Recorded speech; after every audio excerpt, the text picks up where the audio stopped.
So topic బుర్రకథ. బుర్రకథ అనేది ఒక జానపద కళారూపం. దీని పితామహుడు షేక్ నాజర్. వీరి జట్టులో ముగ్గురుంటారు. కథకుడు ప్రధాన పాత్రలో ఉండి ఇద్దరు సహాయ కళాకారులతో కలిసి కథ చెప్పడం, పాటలు, పద్యాలు, హాస్యం జోడించడం వంటివి చేస్తారు. ప్రధాన కథకుడు బుర్రా అనే తంబురాను వాయిస్తాడు. పక్కనున్న సహాయకులు గుమ్మెట్ట అనే పరికరాన్ని వాయిస్తారు.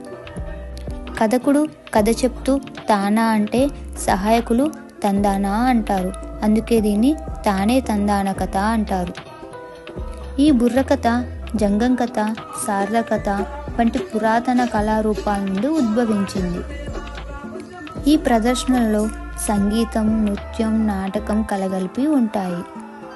వీళ్ళు ఎక్కువగా సామాజిక సమస్యల గురించి ప్రభుత్వం వీరి ద్వారా ప్రజలకు తెలియజెప్పేవాళ్ళు. ఈ వీడియో కనుక మీకు నచ్చినట్టయితే please subscribe my channel, share చేయండి, లైక్ చేయండి.